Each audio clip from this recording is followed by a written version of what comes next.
Chapter 3 of The Science of Being Great by Wallace D. Wattles.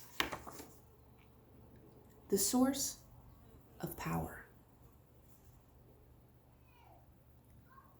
Man's brain, body, mind, faculties, and talents are the mere instruments he uses in demonstrating greatness.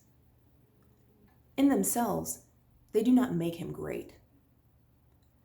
A man may have a large brain and a good mind, strong faculties and brilliant talents, and yet he is not a great man unless he uses all these in a great way.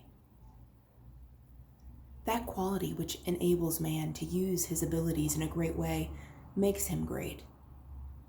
And to that quality, we give the name of wisdom. Wisdom is the essential basis of greatness. Wisdom is the power to perceive the best ends to aim at and the best means for reaching those ends. It is the power to perceive the right thing to do. The man who is wise enough to know the right thing to do, who is good enough to wish to do only the right thing, and who is able and strong enough to do the right thing, is a truly great man. He will instantly become marked as a personality of power in any community, and men will delight to do him honor. Wisdom is dependent upon knowledge. Where there is complete ignorance, there can be no wisdom, no knowledge of the right thing to do. Man's knowledge is comparatively limited, and so his wisdom must be small, unless he can connect his mind with a knowledge greater than his own and draw from it. By inspiration, the wisdom that his own limitations deny him. This he can do. This is what the really great men and women do and have done. Man's knowledge is limited and uncertain. Therefore, he cannot have wisdom in himself. Only God knows all truth. Therefore, only God can have real wisdom or the right thing to do at all times. And man can receive wisdom from God. I proceed to give an illustration. Abraham Lincoln had limited education, but he had the power to perceive truth. In Lincoln, we see preeminently apparent the fact that real wisdom consists in knowing the right thing to do at all times and under all circumstances, in having the will to do the right thing, and in having the talent and ability enough to be competent and able to do the right thing.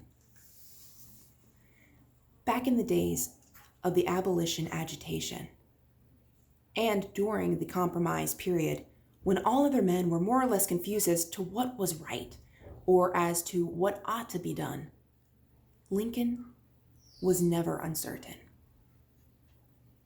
He saw through the superficial arguments of the pro-slavery men. He saw also the impracticability and fanaticism of the abolitionists.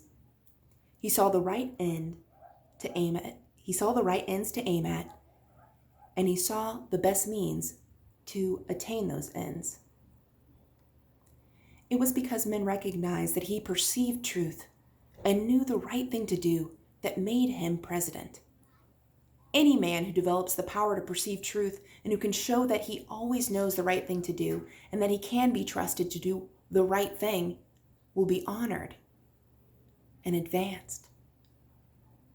The whole world is looking eagerly for such men. When Lincoln became president, he was surrounded by a multitude of so-called able advisors, hardly any two of whom agreed. At times, they were all opposed to his policies. At times, almost the whole North was opposed to what he proposed to do.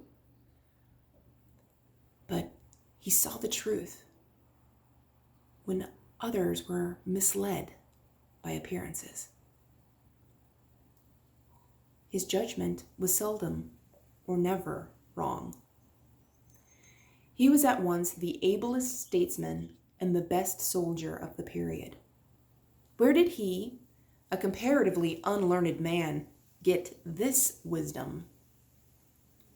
It was not due to some peculiar formation of his skull or to some fineness or texture of his brain. It was not due to some physical characteristic. It was not even a quality of mind due to superior reasoning power. Processes of reason do not often reflect knowledge of truth. It was due to a spiritual insight. He perceived truth. But where did he perceive it, and whence did the perception come? We see something similar in Washington, whose faith and courage, due to his perception of truth, held the colonies together during the long and often apparently hopeless struggle of the Revolution. We see something of the same thing in the phenomenal genius of Napoleon, who always knew in military matters the best means to adopt. We see that the greatness of Napoleon was in nature rather than in Napoleon. And we discover back of Washington and Lincoln something greater than either Washington or Lincoln. We see the same thing in all great men and women. They perceive truth. But truth cannot be perceived until it exists. And there can be no truth until there is a mind to perceive it. Truth does not exist apart from mind. Washington and Lincoln were in touch and communication with a mind that knew all knowledge and contained all truth. The same is true of all who manifest wisdom. Wisdom is obtained by reading the mind of God.